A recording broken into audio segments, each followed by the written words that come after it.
Good morning, students of Saraswati Vidya Mandir, Commerce section. In economics, we are in chapter 6, foreign exchange rate. Before this video, we already learned about what is foreign exchange and what is foreign exchange rate, and what are types of foreign exchange rate. There are two important types of foreign exchange rate. First is fixed exchange rate system and another is flexible exchange rate system. Before flexible exchange rate system, the fixed exchange rate system were mostly assumed as gold standard. Before the Second World War, all countries were adopted the gold standard for their international payments regarding export and imports of goods and services. But after Second World War, the flexible exchange rate system were adopted in Bretton Woods Conference by every nation. Foreign exchange rate, simply once again we can define foreign exchange rate. Foreign exchange rate refers to that rate at which one domestic currency gets exchanged in another other foreign currency. In broad language or in another language, we can also say that foreign exchange rate is the price of foreign currency in terms of domestic currency. यानी विदेशी विनिमय दर जो है वो और कुछ नहीं बल्कि देसी मुद्रा के रूप में विदेशी मुद्रा का मूल्य तो फॉरेन एक्सचेंज रेट है. एंड फॉरेन एक्सचेंज अगर हम कहें कि what do you mean by foreign exchange, तो foreign exchange refers the total amount of foreign currency which is held by our monetary authority, and in India the Reserve Bank of India is the monetary authority. Thus the foreign exchange refers all the stock of foreign currency which is held by monetary authority or Reserve Bank of India, and foreign exchange rate refers that rate at which one currency or domestic currency get exchanged in other currency or other nation currency. Now in this video we are going to determine the free exchange rate or flexible exchange rate. So how in international money market foreign exchange rate were decided. The most common method to determine foreign exchange rate, that is free exchange rate or flexible exchange rate, which is determined in foreign capital market or money market on the basis of market forces, demand and supply. Thus determination of exchange rate in a free market, एक स्वतंत्र बाजार में या free market में exchange rate का determination कैसे होता है. तो फ्री market is driven by the forces of supply and demand. जैसा कि हम लोग जानते हैं कि बाजार शक्तियां जो होती है, free market refers that market in which the market forces free play. वहां पर मार्केट फोर्सेस जो दो फोर्सेस हैं, डिमांड और सप्लाई, वो स्वतंत्र रूप से अपना कार्य करती हैं और उसमें कोई ऑब्स्टेकल या हिंड्रेंस पैदा नहीं होता है बाय एनी गवर्नमेंट पॉलिसीज और इंटरवेंशन. तो that market is known as free market where the demand and supply both forces plays a free role. तो ऐसे मार्केट में exchange rate is determined in a free market is called free rate of exchange और flexible rate of exchange. तो ऐसे स्वतंत्र बाजार में यानी कि इंटरनेशनल बाजार में, इंटरनेशनल मनी मार्केट में, अंतर्राष्ट्रीय मुद्रा बाजार में जब विदेशी मुद्राओं के लिए जो मांग है और जो विदेशी मुद्राओं की पूर्ति है वो स्वतंत्र रूप से जब इंटरेक्शन करते हैं and a point where both are intersect each other, at that point the equilibrium, foreign exchange equilibrium rate और free exchange rate were decided, and that exchange rate were called free rate of exchange और flexible rate of exchange. स्वतंत्र विनिमय दर या फिर flexible लोचशील विनिमय दर. तो ये free market में डिसाइड होता है on the basis of demand and supply. तो हमने पहले भी कहा है कि exchange rate refers in broad sense, exchange rate is the price of foreign currency in terms of domestic currency.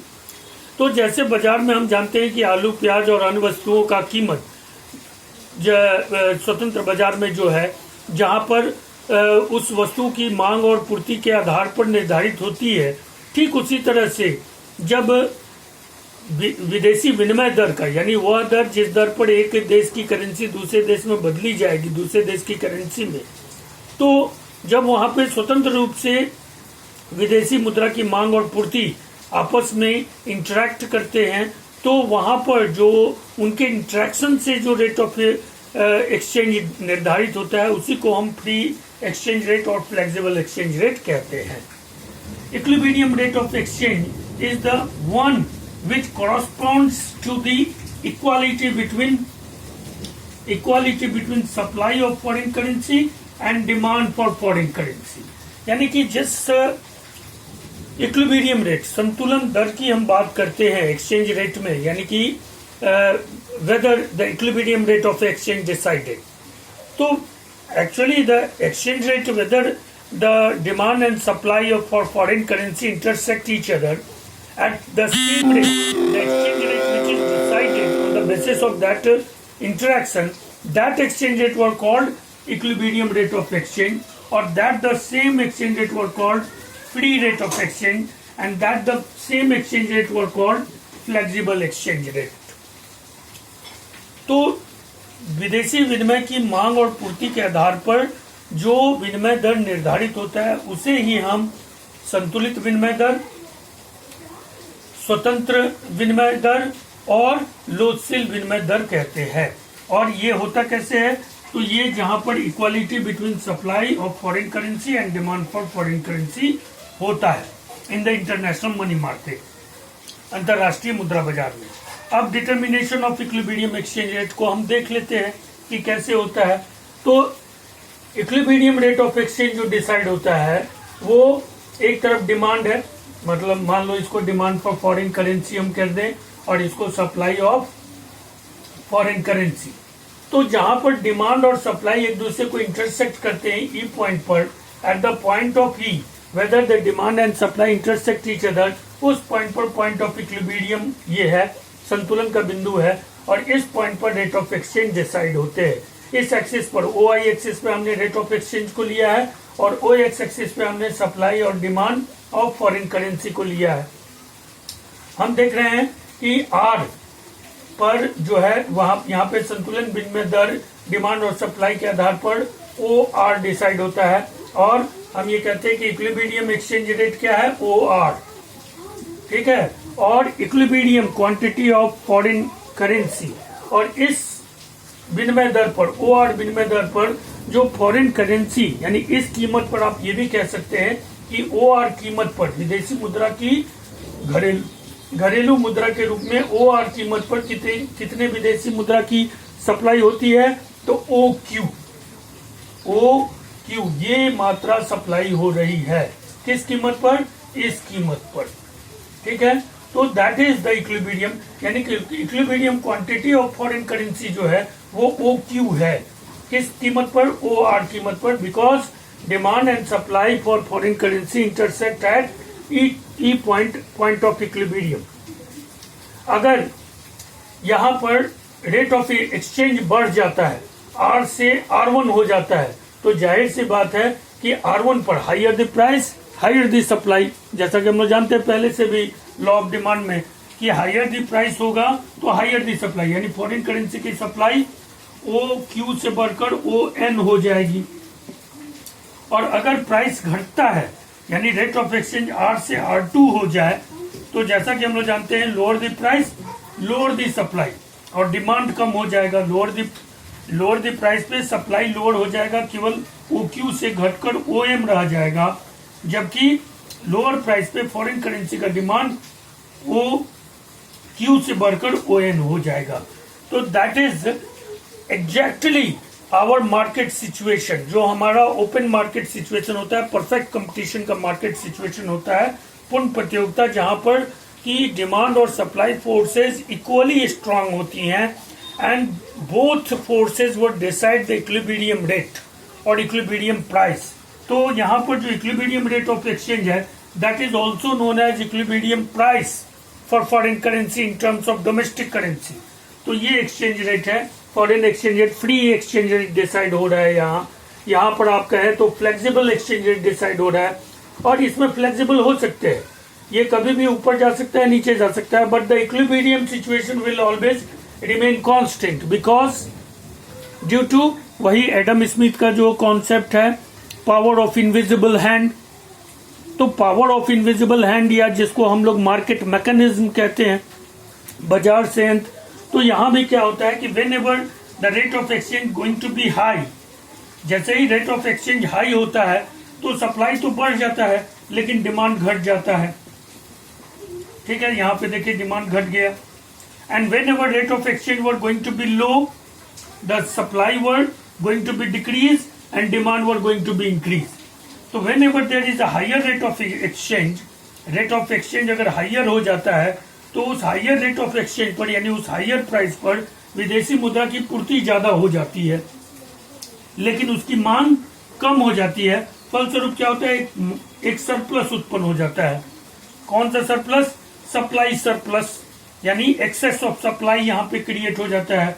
और जब एक्सेस ऑफ सप्लाई क्रिएट होगा तो जाहिर सी बात है किसी चीज का जब सप्लाई एक्सेस होगा तो उसका प्राइस डाउन होगा, and once again it comes to on equilibrium price.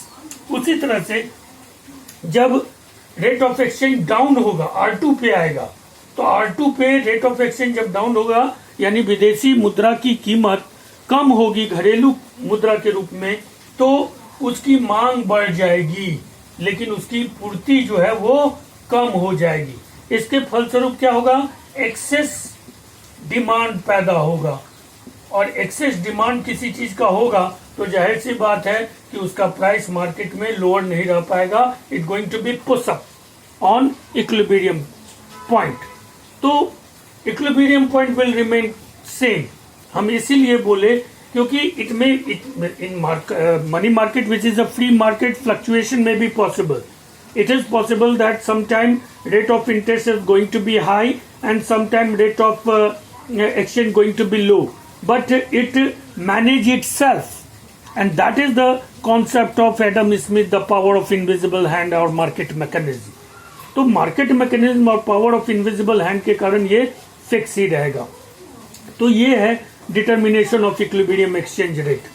अब हम लोग देखते हैं, अब ये तो हो गया फर्स्ट केस जहां पे इक्विलिब्रियम डिसाइड होता है, लेकिन इसके बाद इम्पैक्ट ऑफ चेंज। अब अगर इम्पैक्ट इसमें चेंजेस होते हैं, या तो डिमांड बढ़ जाए या डिमांड घट जाए, तो what will be the impact over exchange rate, इसको भी हमको देखना है। और इसको हम लोग 3-4 केसेस में देखेंगे। अभी हम लोग पहला केस यहाँ देख रहे हैं, तो यहाँ पे देख रहे हैं हम लोग इम्पैक्ट ऑफ एक्सचेंज, इंक्रीज और decrease in demand and supply, यानी मांग विदेशी करेंसी की या फॉरेन एक्सचेंज की मांग और पूर्ति में अगर कमी और वृद्धि होती है तो उसका प्रभाव फॉरेन एक्सचेंज पर क्या पड़ेगा। तो यहाँ पे हम लोग केस 1 देख रहे हैं। केस 1 हमारा है increase in demand for a foreign currency.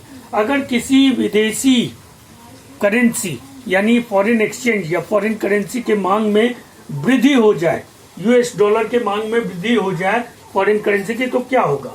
देखिए यहाँ पर इस फिगर से हम लोग समझ सकते हैं, यहाँ पे हम लोग इक्विलिब्रियम में थे, डिमांड और सप्लाई इंटरसेक्ट कर रहे थे। अब डिमांड बढ़ गया, डिमांड D से बढ़कर D1 हो गया, तो जैसे ही डिमांड बढ़ेगा रेट ऑफ एक्सचेंज बढ़ जाएगा, R से R1 हो जाएगा, और इसका सप्लाई भी OQ से बढ़कर OQ1 हो जाएगा।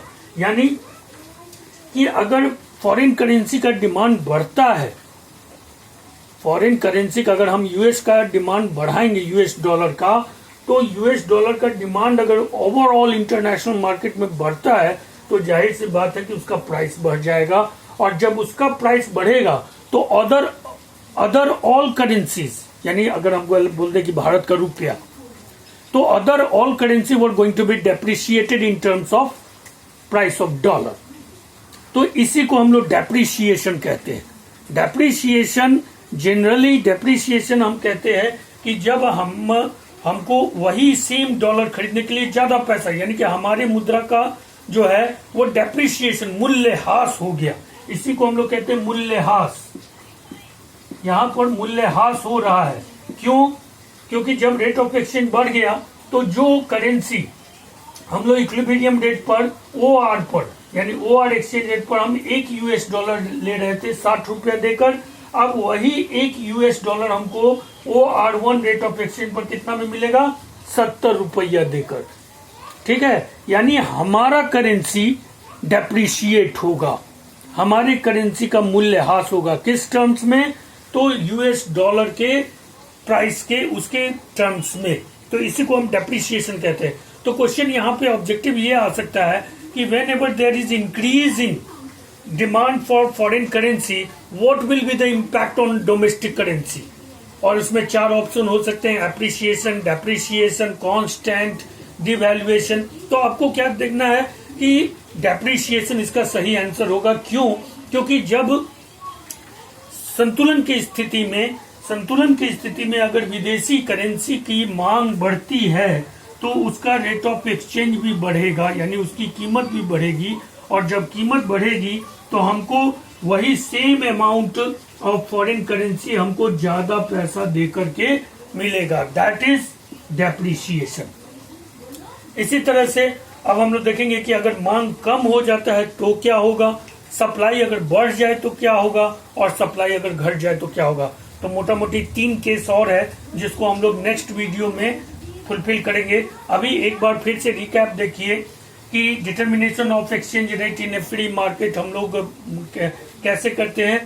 तो फ्री मार्केट में एक्सचेंज रेट का डिटर्मिनेशन होता है on that point where the demand and supply for foreign currency will intersect each other, and at the point of equilibrium the foreign exchange rate was decided, and that equilibrium will remain constant, remain that equilibrium at the equilibrium point, because whenever there is fluctuation in international money market that going to be adjusted itself.